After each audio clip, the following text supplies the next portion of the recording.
لێلی 24 مەهابووری تراژیدیایکردن بسەری کوردان هات بسەر ئەژمارەکە زێدەیە خەڵکی هاتیە لێ دەخوازم بەحساوی بوویەرە کەناڵا ئینگلیزی بکەم دەنابەرە بریتانیای و فرانسایەدا و ئەو تراژیدیە چێ بوویە هەژمارەکە کوچبەرێن کورد تێدا بووینە جانە خۆش دەستداینە یەک جوان سیروان بوو خەلکی ڕۆژهەڵاتی کوردستانەیە ئەوی بە تەلەفۆنا خولگەل ماڵباتە خۆدا ئاخەوی لە فرانسایە پشترە دەماک و بریاردایە بچە بریتانیایە بە وێڕەیە قەچاغی داوی جار گەل مەلەخوا ئاخەویە لوکیشنە خۆشی ژێڕەشاندیە گوتیە و ئەملڤیجی ئاسێماینە نامەیە دەنگیژی هەیە کو دەبێژەم نزانین کیڤینە دزانە بتەنێت ئاڤێدایە نازانیتن کا سنوورێ بریتانیایە یان فرانسایە نها هەردوو وڵات هەبدوو تومەتبار دەکەن و ئەو دبێژە سنوورێ ئاڤاوی دابوویە دەن دەبێژە نە سنوورێ دەندابوویە پشتی نیف دەمژمێرێ ژێ نامەیە دەنگی ئیتر دەنگێ سیروان نامینیتن ئەواکوی گوتیە مال ئەگەر هات و تەلەفۆن قوت بوون بزانن ئەس گەهشتیمە ئەگەر هات و من تەلەفۆناوای کرد بزانن ئەس هاتمە ڤەگەڕاندنش بووی فرانسای لەوان پێشبیری نەتکرد و ئەفداوی ئاخفتناوی و ماڵباتاویە سیروان ببێ ئاگەهیە ماڵاخۆ بریارە سەفەرێ و کوچێدا بوو ژە ڕۆژهەڵات چوو بوو تورکیا و ژوێ دەرێ ڕیادن دابوو بەرخۆ ئۆستابەکرێ چاوبەگری و ڕەشپۆش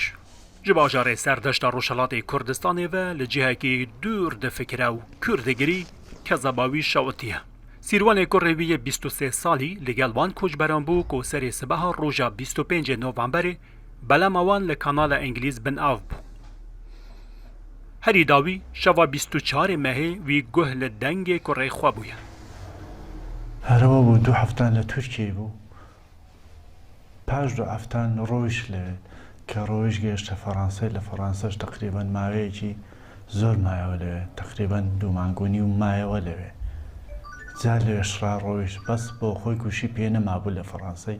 بە گوشی دۆست و ڕەفیقان زەنگی لێدەدا دواشەوەکەی کە ڕۆیشت ئێوارەکەی زەنگی لێدا وەختی شام بوو تێ منەوە دەڕۆم ئەوە کۆتا لۆکیشنی وانە کە نردویانە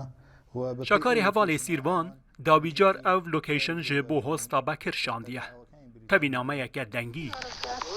وڵی کاکینە لە نێوان ئاوی بەریتانیا و فەڕەنسای نازانی کامیان دێ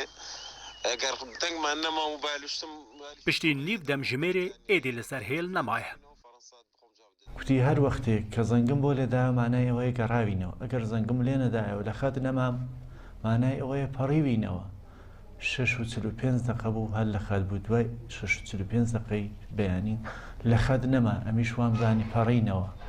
ئەمن بێ خەیاڵ بووم وتم حتمەن ئیشاڵڵا ڕۆیەوە پەڕیوەتەوە لە 2 کشوەران لە فەڕەنسای و لە ئینگلیسی لە بریتانیای هیچیان بەهانیانەوە نەچوو بوون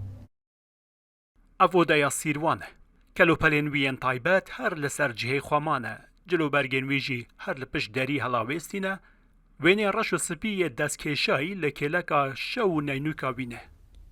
دایکاوی لە بەندا ڤەگەڕێ بوو لە نەها هێویە بێ بوویە ئەف کو تەرمێ کوڕێبەیە جانە مەرگ ڤەگەڕە هەم بێز بکە داوایەندەوەیەکە جەنازەکەمان بۆ بێنەوە داواکاریمانەوەیەکە ئینشاڵڵا جەنازەکەم بۆینەوە دەستم بنەوە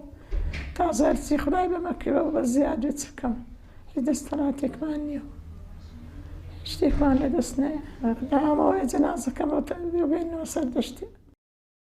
سیروان ji malbateke ku rewşa jiyana wan normal e lê çavê her li koçberiyê bûye. Di daviyê de havînê ji serdeştê derdikeve kes jî agadar nekiriye heta ku digihe Tirkiye. من هیچ وەختێک تێدا نەبووم بۆ چوونی وی پاش 3 ڕۆژ هیلا 4 ڕۆژ بوو خەبەرم بۆ هات کە کوتی زەنگی لە دەفتیەوە لە تورکیام دەنا ئەمن بۆ خۆم نەمزانی هەتا نەڕۆیش سەردە ji van bajarane ku bi sedema hilkefta cografiyî û bedewî û dewlemendiya suriştî diviya bû derfetên kar ne tenê ji bo gencên bajar belkî bo xelkê din jî peyda bikiriba û bajar jî geş biba. دابڕان لە نیشتیمان دابڕان لە دایک زۆر دەردێکی گرانە بۆ هەر جوانێکی وە پێی خۆش نییە بڕوا بەڵام بەداخەوە هێندێک نیازی سەرەتایی ژیانی هەر کەسێک بەعسی ئەوەی دەبێت کە دەست لەوانە بشوە دەست لە دایک و باب و لە دەست لە خاکەکەی بشوە. هیناتەرمێ سیروان هاتیە پەیداکردن لێ کەسوکارên وی پشتڕاست دەبن کۆ di jiyanê de nemaye. Her roj li deriyên saziyên dewletê didin ku ji bo vegerandina termê kurê wan alîkar be. Qaymıqam û parlamenterê serdeştê jî soza alîkariyê di rêya Wezareta Derve de dane.